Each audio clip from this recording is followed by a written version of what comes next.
Welcome back to the morning show right here on ETV. Look, it's Easter month, which means you may have a little more time on your hands. For some, that actually may be to relax, unwind, and for others, it may be to take time to actually read. So take a look as Sewela Langeni, co-owner of the book Circle Capital, gives us a variety of books that we can explore during this holiday season.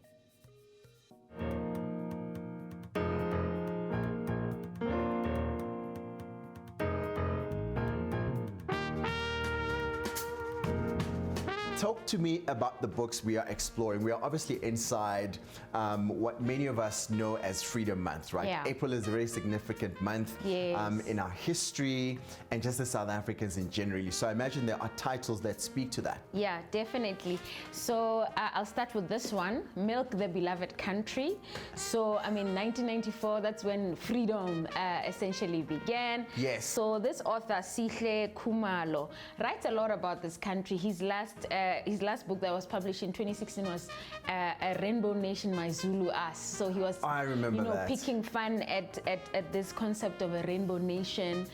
He raises a lot of question about, who's been milking this country since its inception. Good question. He's questioning the issues of state capture, which became into prominence when Jacob Zuma's time. But he's saying we've been captured long before then.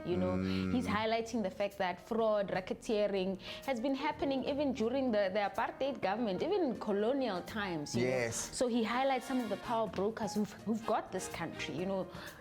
Bruder Bond, the Taxi Foundation, and who's running the show.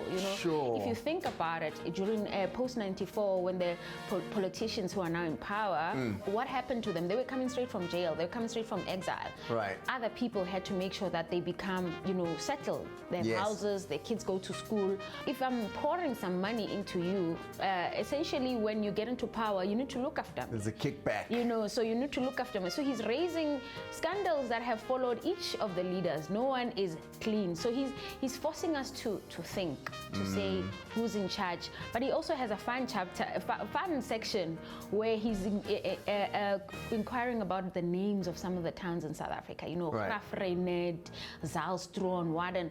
All of these names come from, the colonial masters and the guys during the apartheid time. It's a provocative read, but also his writing style is quite cool, very full of jokes. You'd be reading something and then 1 minute he's segueing into a joke, and then he's got a guy called Hart, and then he talks about the pots, the heart pots. The pots.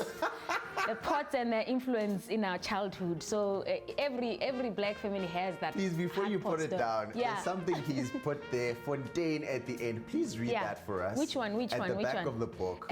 If you come from any Fontaine in South Africa, you'll recognize this one. Or not. Is it Twee Baffles, Mientes, Kuon, Wochens, Kit Fontaine? Yeah. So Milk the Beloved Country is definitely a must-have. I'm going to enjoy that book. And then the next one is The Men Who Shook the Mountains in the Foot of My Ancestors by Leslie Mufokeng. This is different actually from his usual work, because I had a pleasure of talking to him earlier this week about the book. He's written Somizi's book, he's written Kanye Mbao's book, but this is his personal story. So it's about his grandfather, Wilfred Mongangani Mufokeng. So he was a pastor in the NG Kerk. So he gives that history about him, where he was stationed in a town called Gelekspan in the northwest.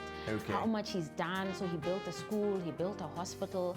So most of us in the black communities, you're raised by your grandparents. So it's a beautiful tribute, but also with a factual historical lens. And he said he's writing more stuff about the media then, because there's a lot of erasure of some of the stories and the impact that our people did.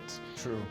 History will belong to the ones who are in power, because they have the resources to write. So he's trying to bring some stuff back to light to say, hey, these were the people who were writing letters. There's an assumption that we were not writing, we were not doing anything then, but remember who owned the archives, who owned what could be read where.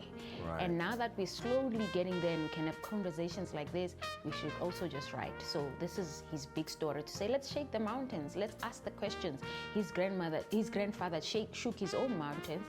So it's up to you and me now to also shake the mountains. I'm definitely going to enjoy that. Yeah. In the footsteps of my ancestors, the man who shook mountains. Yes, and he travels to Lesotho, and he travels also to Tababusiu, which is a nice segue to our next book, I Did Not Die by Tebello Mzamo. Tebello is a new author.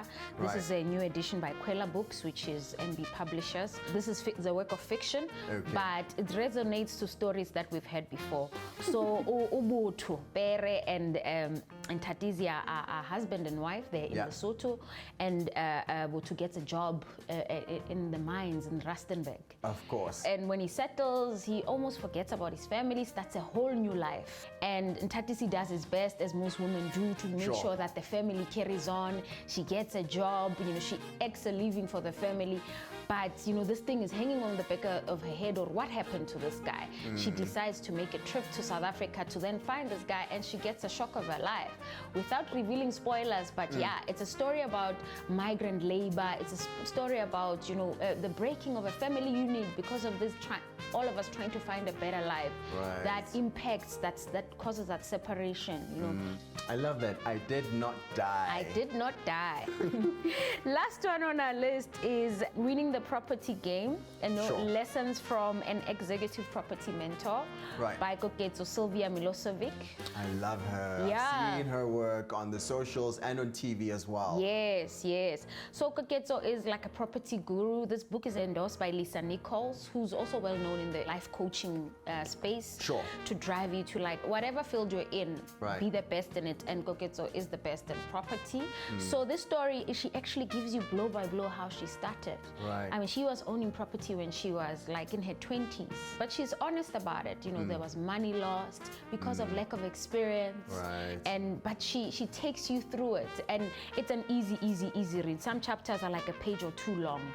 So I imagine this book, it will be like a reference document for you if you're wanting to get into the property game, especially in the rental market, because it seems to be a big thing at the moment in South Africa. So this would be that document that guides you to not make the wrong choices. And I'm eager to talk to her. We're going to have her here at Book Circle Capital later in April. So I'm eager to have, and this is something that you must definitely be part of. Because we are in an era where you don't have to be stuck to one stream of income. You can have a day job, you can have a passion project, and you can be passively earning money. But she's saying, let's not be delusional about it. Let's get into it, eyes wide open, learn the tricks of the trade, so that you don't lose money and you don't get taken for a ride. Checkpoint will do a lot of stories about where people are refusing to just move out, and because we're so young, that also counts against you. That was my Or who are you gonna tell me what is this boy gonna do? And Sewela, she talks about that. She talks about that. So it's a must-have. I'm absolutely going to, I have to meet her now. Obviously, we have to talk about that. So these are now the essential books that we need to get for Freedom Month, right?